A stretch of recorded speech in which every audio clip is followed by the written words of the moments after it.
Just waiting for a few more people.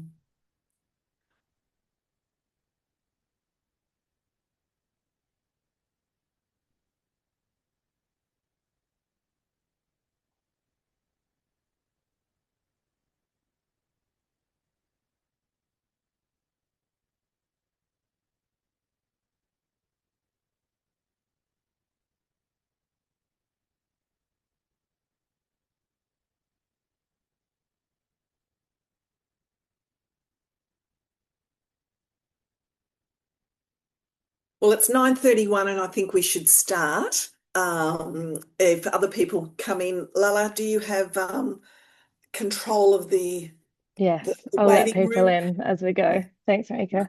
Well, good morning, everyone. Thank you and welcome to the second session of the CAFS learning series. I'm Marika. I think I have met most people, so it is really nice to see you, or at least see your names online. Today's a really interactive and I'm sure worthwhile session for you all with Dr. Kathleen Blair. I'll introduce her in a moment, but before I start, I want to acknowledge country.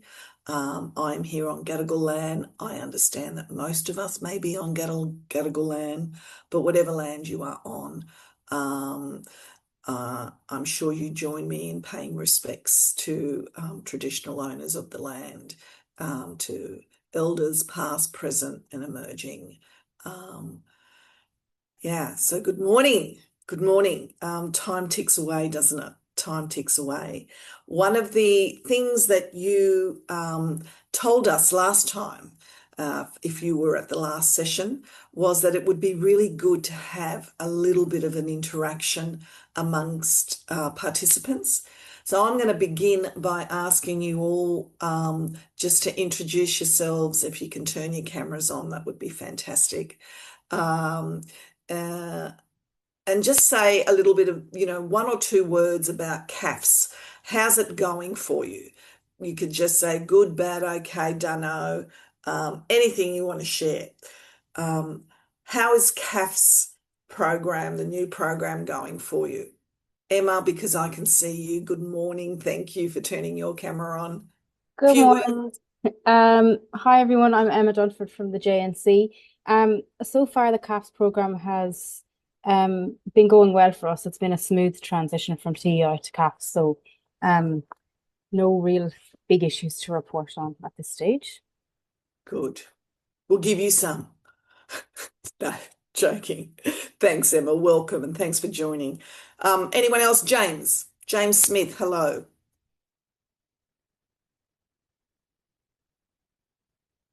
Oh, James Smith's camera's on, but James isn't there. What about you, Mike? Are you there?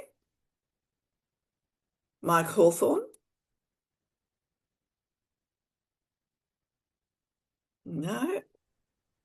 I can Charlie? go if that helps. Thanks, Kate. Hi, everyone. Good morning. I'm so sorry I can't have my camera on because I'm driving to a network meeting, which is fantastic in the new type of program. I was previously the Child and Family Interagency Facilitator, but as that's no longer funded, we have transitioned that over. So I'm handing over the meeting today to another agency, Cerebral Palsy Alliance, who is taking on the network side of it, which is fantastic. So apologies that I'm having to link in via phone, but Kate Bradshaw, I'm now the Child and Family Community Sector Coordinator for Sutherland Shire, Bayside and Georges River. And my one word for CAFS is brand new. Brand new from me. Thanks, Kate. Nice to see you. Anyone else? Shristi, good morning.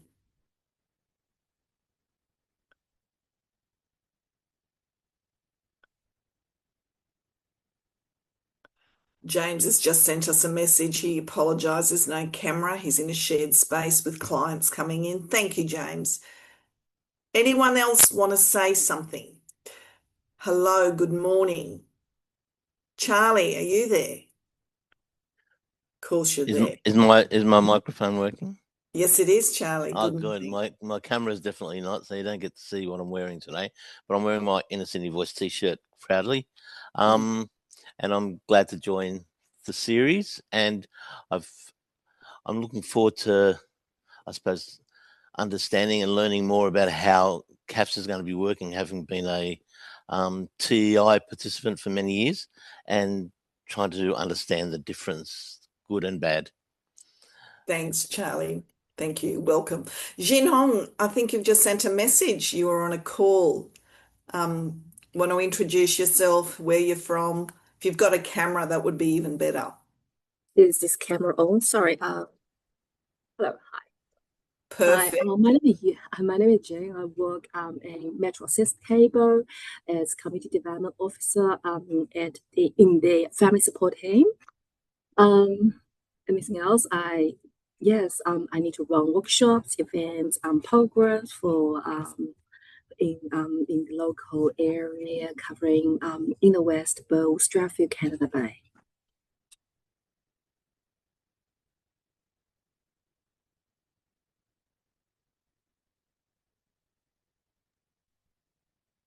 Marika, I think you're muted. Thank you. Thank you. It's very nice. Thank you. It's very nice to have you here. And thank you for turning your camera on. And to everybody else, if you can, it would be great. It's really disconcerting speaking just to names when you're in an interactive webinar. I understand we're busy. And yes, Charlie, I know your camera isn't working. We better get that fixed as well. Anybody else want to introduce themselves, say anything? How about I pick on Victoria? Hi, morning everybody. How you going? Thanks for having me. I work with Jing, so my lovely colleague who just finished introducing herself. So we work in the CAFS team together in community development at Metro System Cable. We run evidence-based parenting programs, education and skills training for young people. We also run community engagement events. So we're under the community wellbeing stream, and also safety and wellbeing as well. So thank you for having us. Thank you for coming. Thank you. And thank you for introducing yourself. I don't No want to put problem. pressure on anyone else. The feedback from the last session was that people would like to talk a little bit about themselves and what they do and get to know anyone. Is there anyone else online who wants to introduce themselves?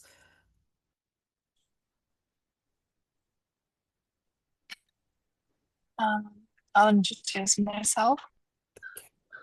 My name is Michelle, and I'm a third-year placement student, and I'm doing my placement at Metro Assist with the CAFS team under Jing. Yeah. Good. Well, I hope you enjoy your placement, and I have no doubt you'll learn a lot with Jen and the team and Victoria. So yeah, welcome, welcome. Anyone else? Thank you. Hi, I've come in late, just come in. My name is Manal from Tripoli and MENA Association. Okay, and we are under the CAFS program at the moment. And yes, I deal with all the necessities, needs for the community around the Canterbury area. Oh, Manal, really nice to see you, and Nice thanks to for see you joining, Jen. I hope you get a lot out of this session. Thank Anyone you. else? Well, good, because we have this strict timetable. You have said that, you know, clock on, clock off. You want to start at 9:30, finish at 10:30, because you've all got busy lives. We're going to give that a crack, but we're really lucky to have with us today Dr. Kathleen Blair. We call her Katie. She calls herself Katie. She's a research and evaluation manager with the Centre for Social Justice and Inclusion at the University of Technology, Sydney. She is a good friend of our sector.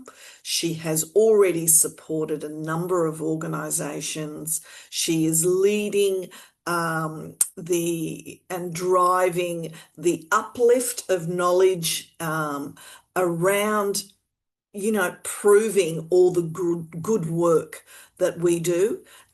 Katie, very warm welcome. Thank you for speaking with us on your day that you don't usually work, but welcome to the sector. Thank you, Katie. Over to you. Thank you so much, Marika, and thank you for that very warm introduction.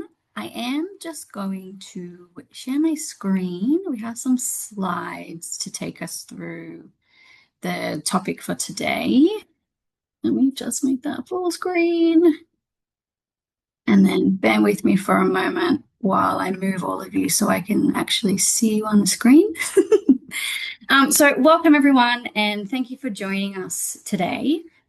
So today's session is called Proving It, How Can We Measure Our Impact? Many organizations like yourselves are doing some incredible work in communities, but in the communities that we work in, but often it can be really hard to demonstrate the difference that our work is making. So today we're going to explore some tools and some ideas that will hopefully help you plan for and to start to measure and demonstrate your impact. I would also just like to take a moment to acknowledge country. I would like to acknowledge the Gadigal people of the Eora Nation, who are the traditional custodians of the land that UTS stands on, which is where myself and my colleague Hannah, who will ask to introduce herself in a moment, are from. I would also like to acknowledge, though, the Gundungurra and Darug peoples, who are the traditional custodians of the land that I'm coming to you today from up in the Blue Mountains. The images that you can see on the slide are from two areas that are not far from me. So the first on the left is in Glenbrook, which is the very aptly named Red Hands Cave. And then the second is Horseshoe Falls in Hazelbrook, which is actually right around the corner from me. And you can't really see it in the photo, but this is a site that has axe grinding grooves and rock engravings and cave paintings that I think have been identified as being 6,000 years old or something like that. And I think these places are just a powerful reminder of the deep history and continuing cultural connection that Aboriginal and Torres Strait Islander people have to this land. And I would like to pay my respects to elders past and present and extend that respect to any First Nations people who are joining us today. This land is and always will be Aboriginal land. If anybody else wants to acknowledge country, you're welcome to pop in the lands that you're coming to today from in the chat. So, Marika just gave a really beautiful introduction for myself. So I am Katie Blair. I'm the Research and Evaluation Manager in the Centre for Social Justice and Inclusion. Our little team is called the Social Impact Lab, and my colleague Hannah Morgan is here with us today. I'll ask Hannah to introduce herself in a moment, but just to introduce myself a little bit further as well, a big part of my work involves helping community organisations as well as researchers and practitioners at UTS to really just think about how they can better understand and demonstrate the impact of their work. I spend a lot of time designing evaluation frameworks, supporting projects to collect meaningful data, and then translating what we learn into insights that can help improve programs and decision making. So I'm really looking forward to spending the next hour talking through some practical ways that we can measure and communicate the difference that your work is making. Hannah, would you like to introduce yourself? Thanks, Katie. My name's Hannah. I'm the Research and Evaluation Officer in our Social Impact Lab team at UTS. My background's actually social work, so I've predominantly worked in health, government, and community spaces. And I guess I found myself in evaluation because I was asking a lot of questions around impact. And I noticed that something sometimes we don't do that well is understand the changes we're making and demonstrating our impact in the amazing work that we do. So I'll be looking out on the chat today if anyone drops questions in. You also feel free to raise your hand during today's webinar, and I'll let Katie know that you're needing to ask a question. Otherwise, I'm just here to listen, and it's great to be here. Thank you. Thanks, Anna. So our plan for today, we only have an hour, so we can't cover everything, but we are going to briefly talk about what evaluation is and why it's important, just to set the scene. We can't talk about measuring impact or demonstrating our impact without situating that within the context of evaluation, I think. And then I'm going to walk you through three really important and useful evaluation tools: a program logic, a theory of change, and an outcomes matrix.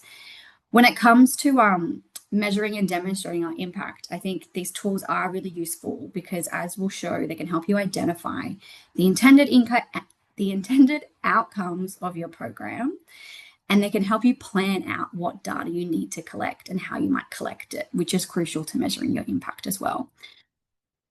We do have some intentions for today, just to kind of set some expectations for the session, I guess. Because we only have an hour, this is just an introduction or a taster. So when we go through the different tools, it is going to be quite light touch. We do, however, have some workshops coming up in the next couple of weeks and in a couple of months also, where we'll do a little bit of a deeper dive into some of the stuff that we touch on today. So if your interest is piqued or if you want to learn more, I strongly encourage everyone to sign up for these workshops. The first one is in a couple of weeks, and that's going to be doing a much deeper dive into program logic and outcomes matrix, and it will be much more tailored to the CAFS program as well, thinking about how we can align these tools with reporting requirements as well as the data exchange. And then the second one we've got planned is in May, which is thinking about how we can use evidence to inform our practice, which is an important part of the CAFS program as well.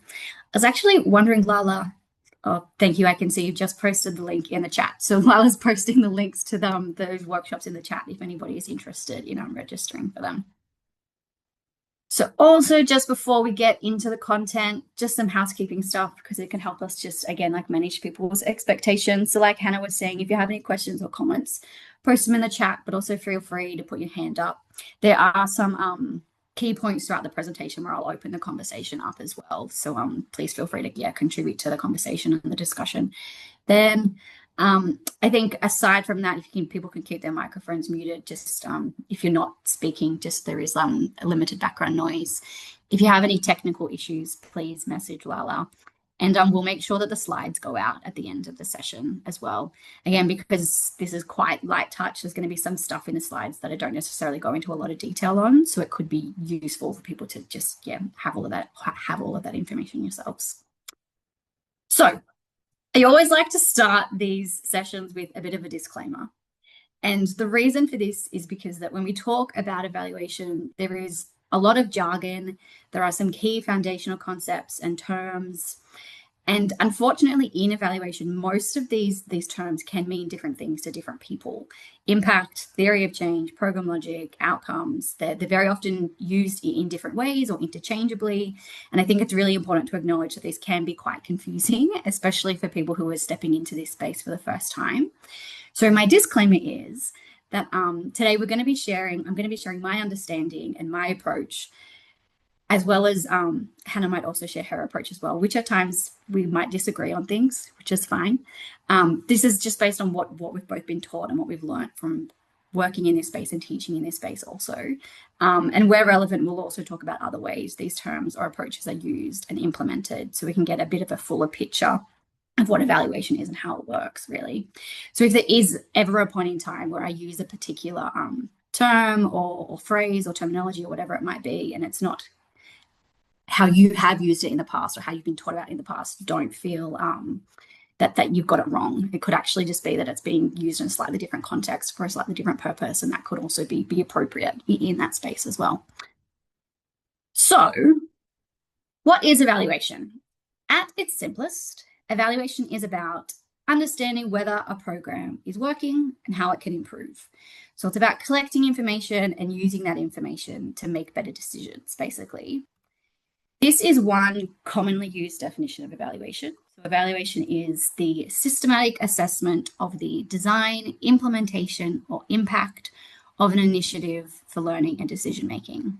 So this is where you can start to see that there is a lot of jargon. Even in our first definition, it's loaded with lots of language that we may not be comfortable or super familiar with. So just to break this down, when we think about the term systematic, we're talking about having a rigorous process for collecting and analyzing data. So these are typically going to be social research methods, think interviews, focus groups, questionnaires or surveys, administrative data, maybe even population level data, depending on the level that you're working at. And we want a systematic and a rigorous process that is going to provide us with credible, reliable, and useful information that we can then use to make an assessment about the quality or the impact of a program. So our next word that we've got highlighted there is assessment. So this is really just about using the data and the information that we collect to understand the value, the merit, and the quality of the program. So it involves asking ourselves what actually worked about this program, what was successful, what parts of it weren't successful, who was it successful for, why, under what circumstances. When we say initiative, I'm just taught that's really just a synonym for program, project, intervention, whichever language people are most familiar with. And then when we say that evaluation is for learning and decision making, we mean that the purpose of evaluation is to build knowledge, to build our understanding of what works so we can improve our programs and our initiatives and consequently improve people's lives. Evaluation is also a discipline in and of itself, or a professional practice with its own distinct concepts, methods, theories, and approaches, some of which we will discuss today. And I think even more importantly, it is a really important, informative part of our practice that, in my view, I think should be embedded into all of the work that we do so we can demonstrate our impact and tell the story of change that our work is enacting, really. Evaluation and measuring our impact can help us in many different ways. On the slide, you can see some examples of what evaluation can help us do. Like it can make sure we're most effectively contributing to society. So we should evaluate the work that we do to make sure that we're actually having a positive difference. It can help us assess our programs and learn to improve. One of the things I really love about evaluation is that it can help elicit and amplify critical and marginalized voices. So through an evaluation, people can share their experiences about why a program or a service worked for them and the impact it had on their life, but also what could be done differently and how they think a service or a program or a process could be improved, for example. It can also help build the capacity of practitioners and participants. So, for example, evaluation might help us understand how best to identify or meet our clients' needs in a better way, how to ensure we create a safe space. So the processes of learning and improving that evaluation helps us facilitate aren't just about the activities we deliver. They can also help us create this culture of continuous improvement within our own practice as well. Another really useful benefit of evaluation, and this is probably the one that's gotten most people into it, is that it can help reassure and gain the confidence of stakeholders and funding bodies. So we can use evaluation to demonstrate to our funders, to our partners, to the communities that we work with that what we're doing actually works and that people are better off because of the work that we're doing. This next slide is just some examples of some of the different types of evaluation that exist. Some of you may be familiar with some of this language, some of it might be brand new, and that's completely fine. And this is not in any way, shape, or form a completed list. These are just the ones I popped in off the top of my head when I was making the slide. So we've got, for example, process evaluation that looks at how a program was delivered, outcome evaluation that looks at whether or not we've achieved our outcomes, impact evaluation, which looks at the longer term change a program might contribute to. Economic evaluation looks at value for money. There are so many different approaches to evaluation that are useful at different stages of a program, or that might be dependent on the specific questions that you're trying to answer about the program or the service that you're implementing. There's no right or wrong approach to this. It really does just depend on exactly what you want to know or the type of program that you're implementing. Does anybody have, has anybody used any of these types of evaluation, or has anybody undertaken a type of evaluation that's not on the slide that they'd like to share with the group?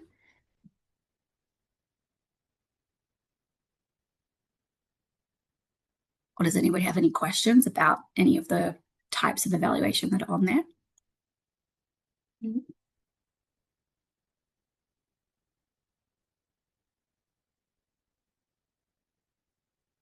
No worries, we'll keep going. So now that we've had a little bit of an overview of what evaluation is and how it can be really useful and why it's important, we're going to start looking at how to actually embed evaluation into the work that we do, how to start mapping out and planning our impact, and also how to measure and demonstrate that impact. So earlier I mentioned that there are 3 really useful tools. Sorry, I have a visitor. I don't know where your data's gone. There are three really useful tools: theory of change, program logic, and outcomes matrix. And what I find really useful is thinking about how these tools can help us map out and articulate our purpose, our processes, and our performance. The three Ps, which if that helps people remember it. So what I mean by this is when I'm talking about purpose, we're thinking about what are we trying to achieve? What is the difference that we're actually trying to make? Our process is what are we going to actually do to achieve that? What programs and activities are we going to implement? And then our performance is, well, did we actually do it? What difference did we actually make in people's lives? And if so, how did we do it? So like I said, there is a different tool that can help us think through each of these things in a really methodical and detailed way. And these tools are really just going to help us clarify, like, what are we trying to achieve and how will we measure our success, essentially. So our first tool is a theory of change. Now, the example you can see on the slide may or may not look similar to other theories of change that you've seen or even developed yourself. I have a couple of other examples to share also. So if this is quite different to what you're used to, just bear with me for a moment and we can have a conversation once I've taken people through the different examples. But in a nutshell, a theory of change is a theory or a model of what change you want to see and how you're going to get there. So in this example on the screen, that red box you can see at the top is a high-level long-term impact that this particular program is working towards. So they want to increase the long-term employment of survivors of domestic violence. So that's the ultimate goal that they're working towards. And then as we go down a level, you can see these black boxes, and these are all the outcomes that need to be achieved in order to contribute to that long-term impact. So basically, we want to see that survivors are empowered to take control of their lives. We want to see that survivors have marketable knowledge and skills, and we want to see that survivors can also demonstrate appropriate workplace behavior. You can see on the left-hand side of the theory of change that in order for survivors to be empowered, we also need to increase their coping skills, and we also need to make sure that survivors know how to get help when they need it. So the grey boxes that you can then see under the black ones are the activities this organisation is going to do in order to achieve those outcomes. So survivors might need to receive counselling, they might need practical crisis support, they might need to undertake internships, and there might need to be some workplace expectations training. So you can hopefully see that there is a really clear pathway or relationship between the program's activities and their intended outcomes, and then that long-term goal that they're working towards at the very top there. And the way that this type of theory of change is normally developed is you would start with the long-term outcome. You would identify what that ultimate goal is at the very top that you're working towards. What's that long-term impact that you're hoping to achieve? And then you work your way backwards. So you kind of try to identify the enablers and preconditions that you need. So if you want to empower people, what do you need to make that happen? If you want to improve someone's coping skills, what do you need to make that happen?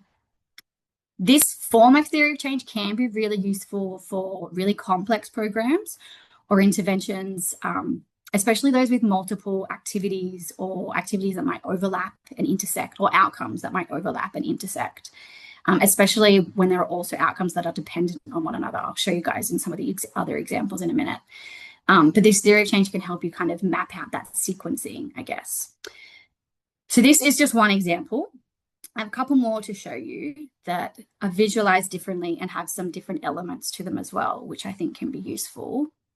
So this is a suburb level theory of change that was developed in collaboration with community members across Glebe, Ultimo, Piedmont, and Haymarket. So it's huge. It's not for a single organisation. It's not even for a single program. It tells the story of change that 4 different communities want to see for their local area. In saying that, though, it's not too dissimilar from the example that I just showed you. So we can still see our ultimate goal at the top is to increase belonging within a thriving community. And then as we work our way down, we can start to see the different outcomes that the community want to achieve. They want people to be empowered to participate. They want the community to be diverse and inclusive. They want to see increased wellness, affordable and livable housing, increased education about the land we live on, et cetera, et cetera. Where this theory of change does diverge slightly are those yellow boxes at the bottom. So these are what we call preconditions of change. So basically, they say that in order for all of these outcomes to be achieved at the top, we need these three things in place first. So we need services to be responsive to community need. That's in the box titled A on the left. We need community voice to inform decision making, and we need to ensure that community is safe. So we need these three things. Otherwise, everything else is going to fall apart, or it won't work as well as is intended, basically. And this can be a really, really useful communication tool when trying to get additional funding, or when trying to, I don't know, get another program up and running within your organization. It can be really useful to say, well, if we're trying to achieve XYZ in our community, we actually need to do this thing first. We need to increase safety before we can start to focus on wellness, for example. And it can be really useful to have something like this to back your kind of argument, I guess, around the priorities of your organization or a particular focus that you're trying to shift to.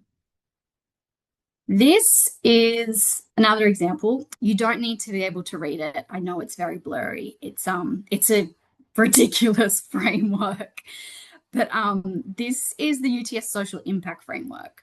So this is basically a visual depiction of the change that UTS wants to see and contribute to. This was developed, I think, back in 2017. And the model is slightly different and does have some different elements, which is why I wanted to show it to you. But you can see that the ultimate goal for UTS is that big blue circle in the middle. UTS wants to be an agent for social change, transforming communities through research, education, and practice.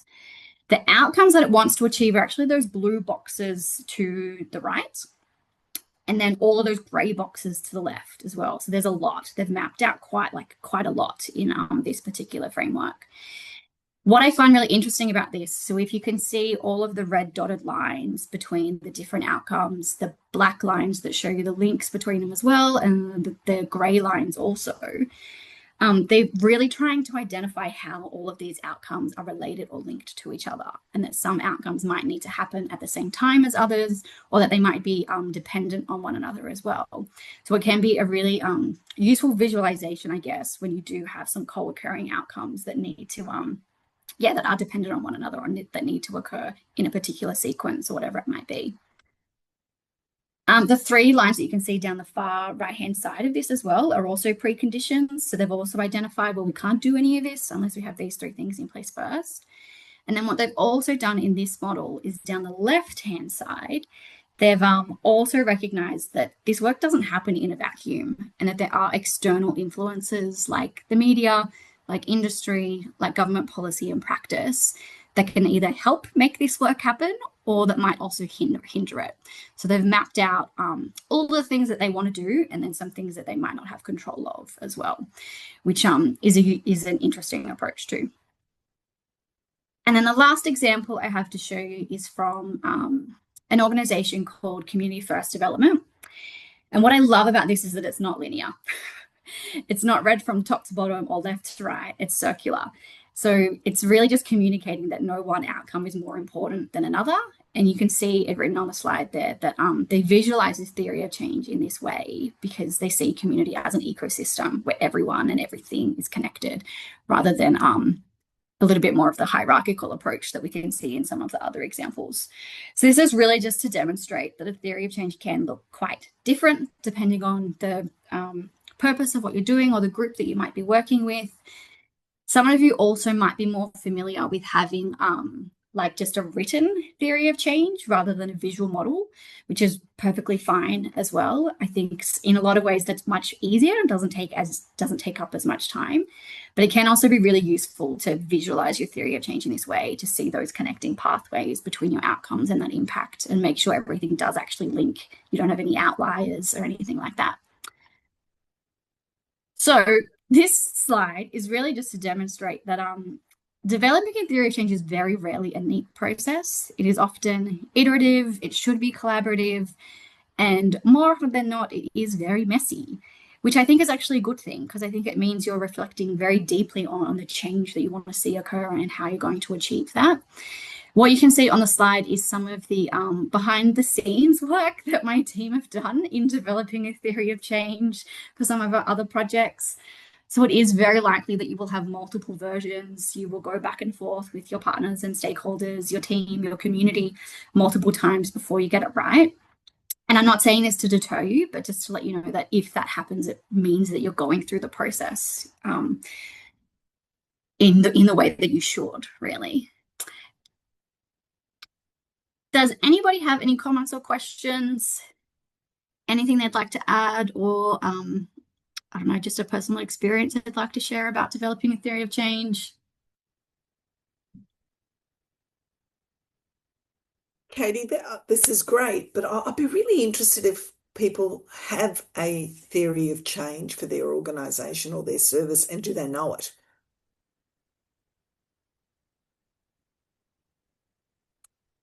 Have they seen it? We, we don't have a theory of change for our organisation, but when I, as you've been talking about this, sorry, I have a really blocked ear, so my own voice sounds weird to me.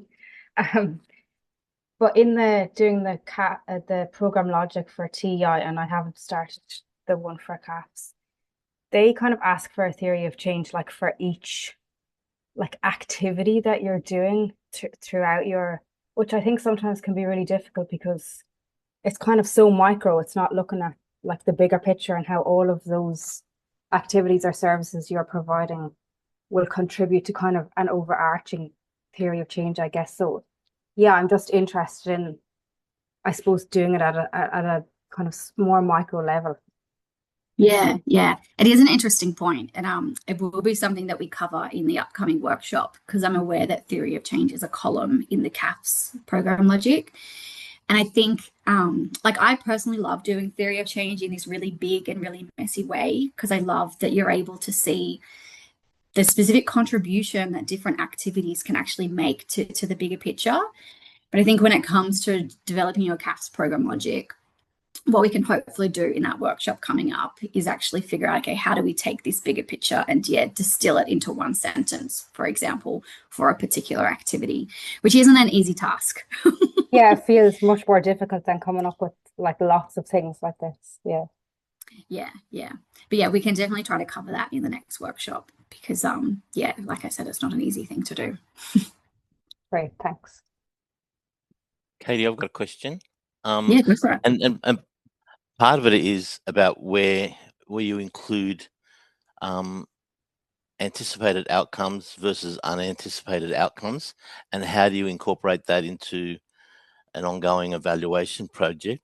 I mean, I like the idea of ongoing because you never know what's going to happen. So I suppose messiness is quite attractive to me, because you don't have an expectation totally, because when you're with communities aren't all the same. And the other question is about how you have an overlay that looks at culture. And I was particularly interested in that community first circle, because it reminded me of a number of Aboriginal pathways that I've learnt about, and where things are interconnected and cyclical rather than hierarchical. And so where that is that an overlay across all evaluation processes, or do you need to specifically point that out? Yeah. I think in answer to your second question, I think it's really going to depend on the organization that you're working in and the people that you're working with. Like, I think just going back to this slide, like, you can see that there are outcomes in there that do recognize First Nations culture, for example. So this one here, I don't know if you guys can see my mouse, around increased levels of education about the land we live on. Like, that was something that was coming up quite prominently with people wanting to understand the history of First Nations people who live in their community. And so we made sure that that was an outcome that was identified in the program logic. But like you can see in the community first development one, culture was core to everything that they were doing.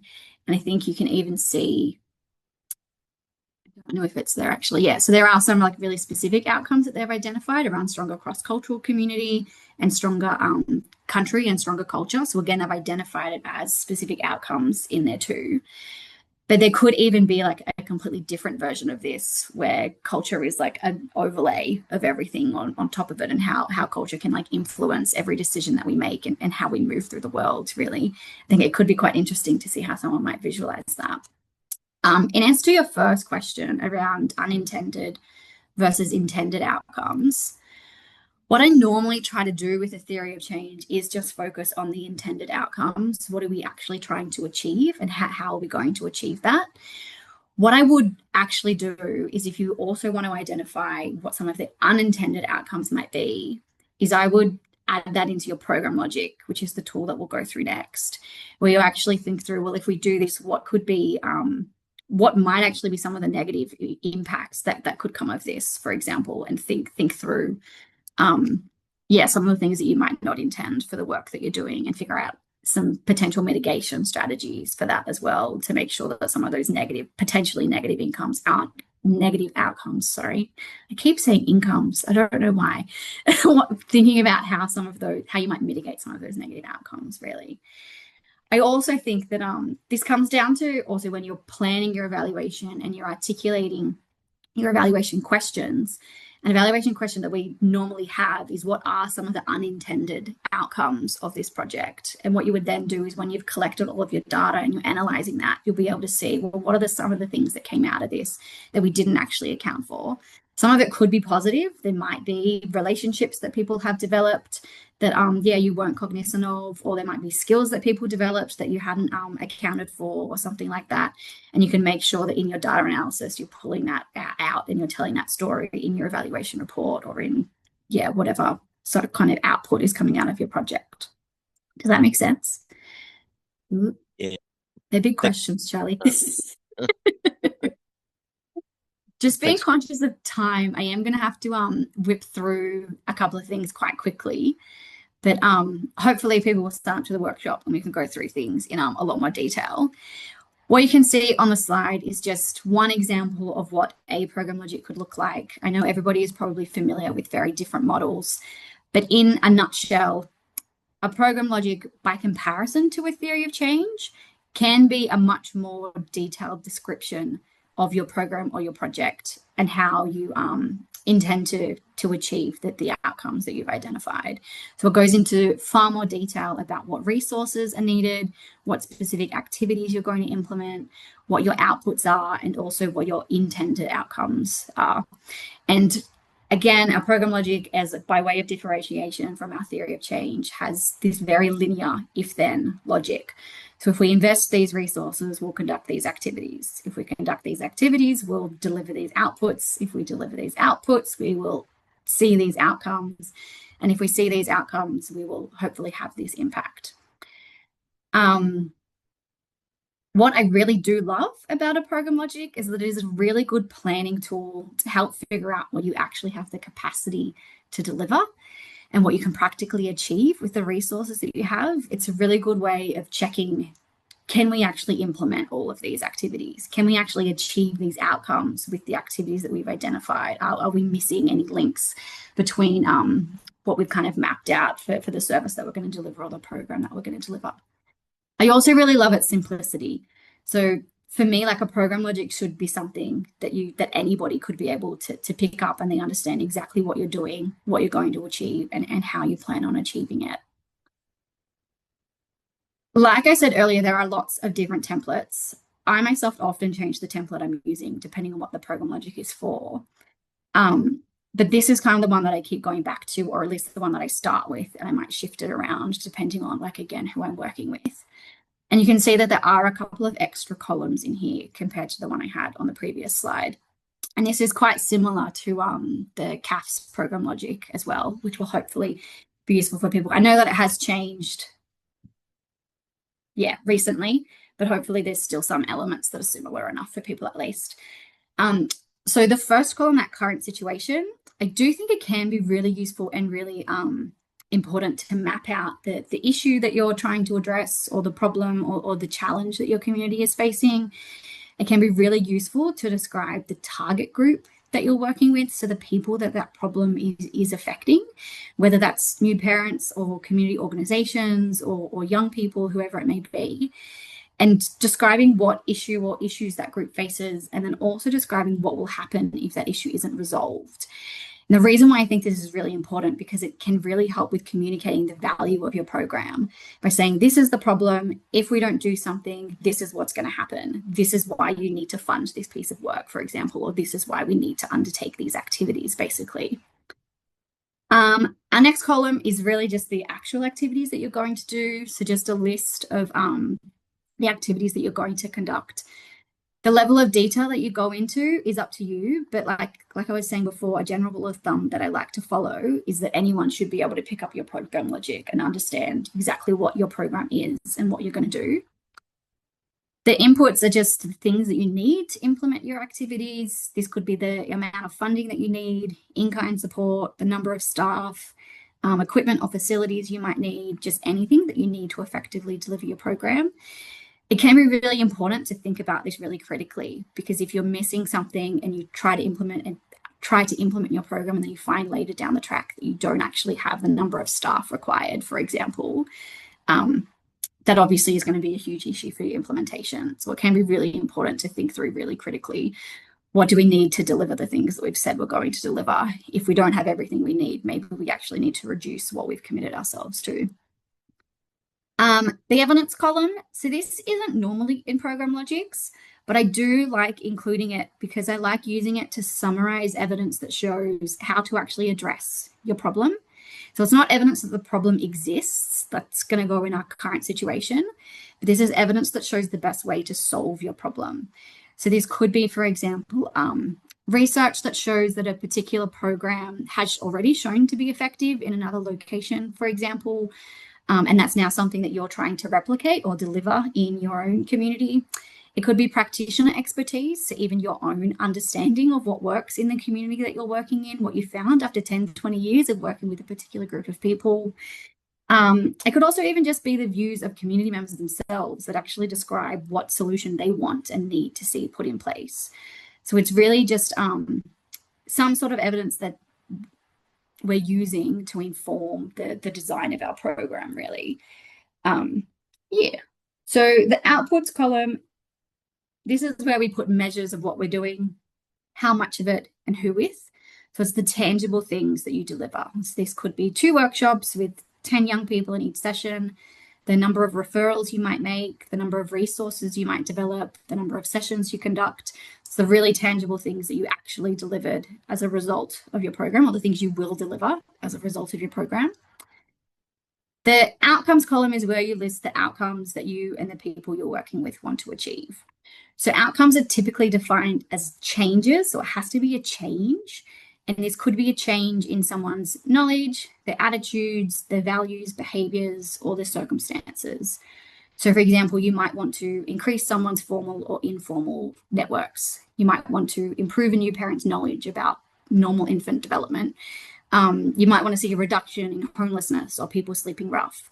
So we always want to try to articulate the change that we're trying to bring about.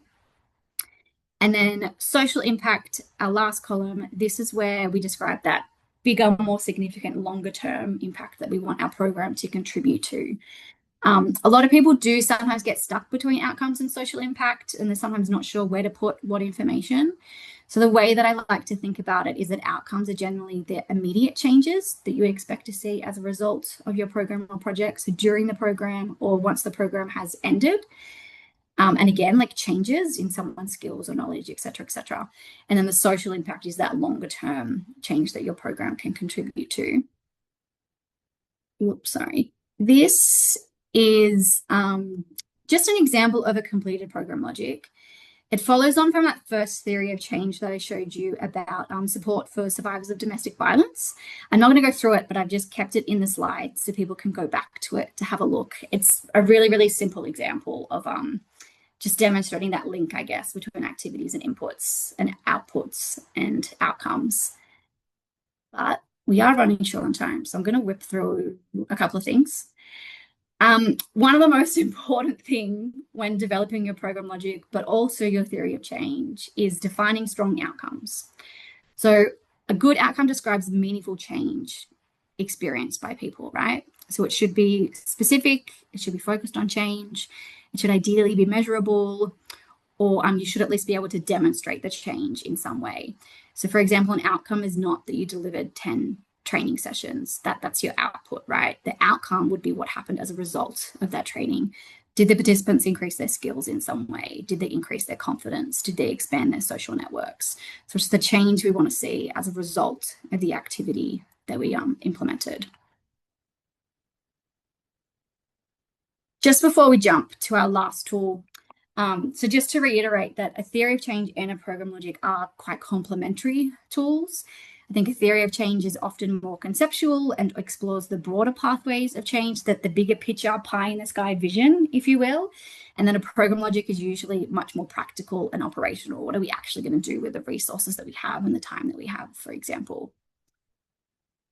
Our last tool, because we only have 10 minutes, I was going to stop the conversation, but maybe we can do that at the very end, is an outcomes matrix. So once you have developed your program logic, this is the next step in our process to figure out how we actually measure and report on our outcomes. This can sometimes be referred to as an outcomes measurement plan, an outcomes framework, even an evaluation plan. But the intention really is, oh no, my device is going to restart in 7 minutes. Let's hope that doesn't happen.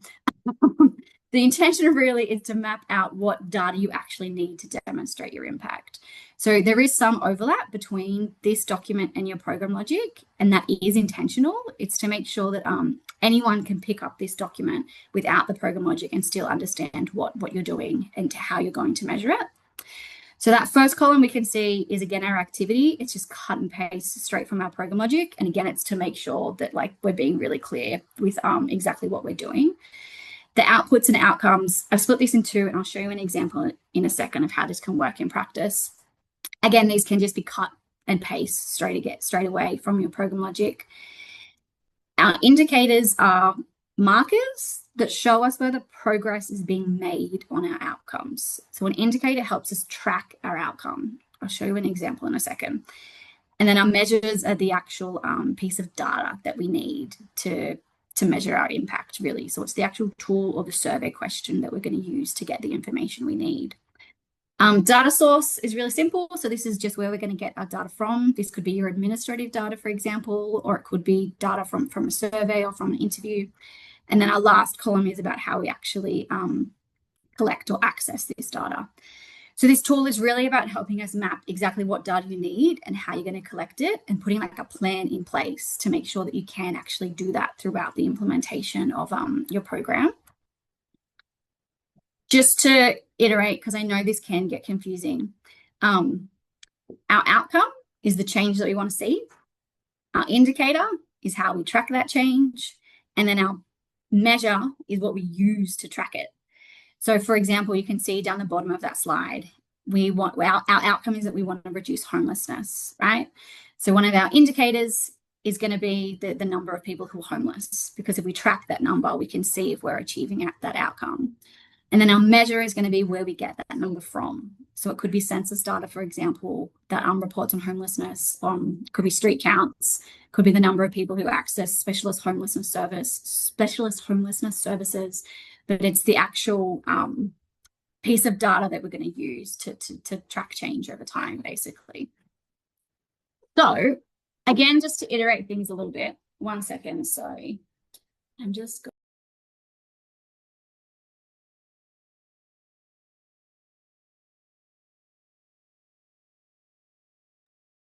close the door. Sorry if you could hear that 2-year-old screaming. So this is an example. Again, it follows on from the previous program logic and the theory of change that I showed you about about supporting survivors of domestic violence. This is an example of how we might measure the impact of the group sessions that were part of that.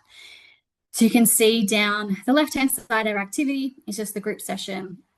We've got our outputs at the top. It is really important that we still track and measure these, because this is really useful information that basically can help us, again, tell the story of our impact, right? In order to understand how we achieved our outcomes, it's really important to know how many sessions did we actually conduct, how many people attended those sessions, how big were those sessions, basically.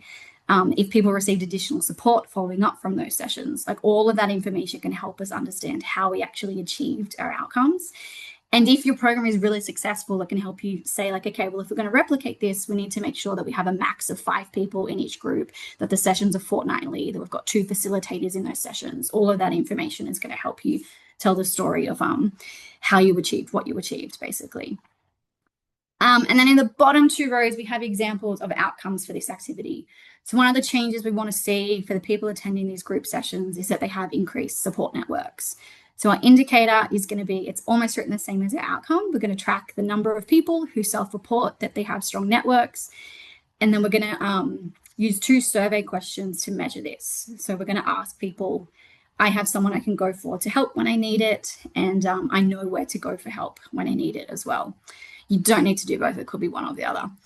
And then in our data source and implementation columns, you can see that we're going to use pre and post test surveys to collect this data. So we'll ask these questions during the first group session, and then again at the last session, and hopefully we'll be able to see a positive change in people who attended that session. So this is a really, really simple example, but I hope this kind of demonstrates that once you've developed your program logic, a really useful way to kind of help you start to measure and demonstrate that impact is to say, okay, if this is our activity and these are our outcomes, what are we actually going to do? What are the questions we're going to ask? What data do we need to collect? And how are we going to collect it to help you have a plan, I guess, to actually start to implement that. There is, I think, an important point to make too is that we don't always have to use surveys. I think sometimes it can actually be quite difficult getting people to complete a survey or getting people to properly or intentionally complete a survey as well. So it can be just as useful and just as meaningful to collect qualitative data as well. So you could do an interview with someone or a reflection session with a client, for example, a focus group or a group discussion with a group of clients who are attending a session or talking to them about their experience participating in a program. You can also use observational data. So you as a practitioner and a professional can make notes over time about the changes you see in the people you're working with. Administrative data is always really, really useful, especially when I'm trying to track our outputs, as well as demographic data about people. If you're trying to report on your reach to make sure that you've reached a certain group of people, that can be really important. Or you could even write up a client case study about their experience as well. I know many of us are very time poor, and most of you are probably quite limited with mandatory reporting for funding bodies. But if you do have the capacity, I would suggest that we don't kind of shy away from getting creative when it comes to thinking about some of the different ways that we can demonstrate our impact. 3 minutes left. Does anybody have any questions or comments they would like to make? Apologies, I feel like I was rushing through the last 10 minutes there trying to get through everything.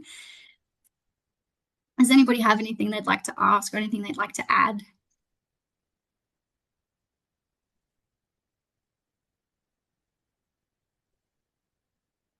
I think you were rushing because this was really valuable content, Katie, and for people around the Zoom today, some of them may be involved in setting up their program logics for their CAFS funded. Some of them may not. Some of them might just not really know.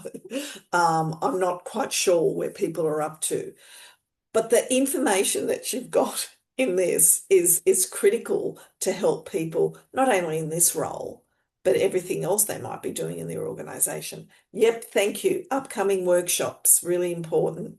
Yeah, I think I might just do a little bit of a plug because I know I mentioned this at the beginning, but for the organizations that are CAFS organizations, in that first workshop, when we go through the program logic and outcomes matrix, the template that I use for the outcomes matrix for CAFS organizations is slightly different. Like we have a whole column in there specifically for the data exchange. So you can see how like the questions you're asking actually map to score, for example, but also how you can kind of map out, well, if these are my outputs, these are how many cases and sessions I need to have in the data exchange, and this is how I'll set it up as well. So we will go into quite a lot of detail around that to basically just make sure we're all dotting our I's and crossing our T's and we're meeting our mandatory reporting requirements, but still collecting information that is really, really useful for you to be able to understand the impact that you're having as well. So it's kind of hopefully it will be really useful, but for anybody who found this useful, just know that like in that workshop, we'll be tailoring it to CAFS organizations as well and thinking specifically about how all of this aligns with the data exchange too. Because Katie, it can be sorry to very interrupt. So sorry. I'm just looking at the time saying 10:29. I would love to go to that workshop. It's very much relevant to our team and what we do. Unfortunately, I've got an event on that day, a community event. Is there any chance of being able to get a copy of the slides or the content of what you go through, just so we can read up on it after the fact, or is that Yeah, not? we could do that. I think we could also possibly run another one later in the year. That would be Or if amazing.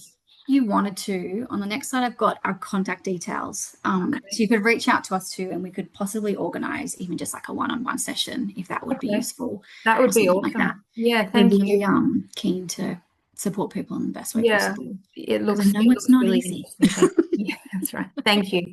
Victoria, Nice. Kate's off the phone, Kate Bradshaw, who is your sector support agency. We need, Katie, obviously, and Hannah and the team need to be paid. So we need to pay her to do some of this stuff. So Kate may very well want to do something with UTS in your part of the region. And in fact, I think I would be encouraging her to do that. So a repeat session. I'm going to have to close because it is 10:31, and one of the rules was that we would only have a quick, short, sharp 1 hour. Katie, that was a lot of information, valuable information for people. The slides will be available, and this is being recorded and will be uploaded if people want to go back and just say, what did she mean about a program logic? What's an outcome? So we thank you so much for your time. We know your little boy was wanting his mum. That's really probably the most important thing. There is a 2-minute survey. Please take it right now. It's in the chat. It helps us shape these sessions. Whole idea is trying to make it really easy for you to comply to your funding, but really help you be effective in the work that you do going forward. Really lovely to see everybody. I'm sorry we have no more time, but if you haven't booked in for the session at UTS with Katie, the workshop, and if you want to know more, go to Lala, email Lala or email Katie direct, and we will see you soon. Thanks for joining. Thanks so much, Marika. Thanks, everybody. Bye. Thank you I so hope this much, was Katie. useful. And Hannah, thank you. Thank you. It was very useful. Thank you. Thanks so much. Take care, everyone. See you, Katie. Bye, Hannah.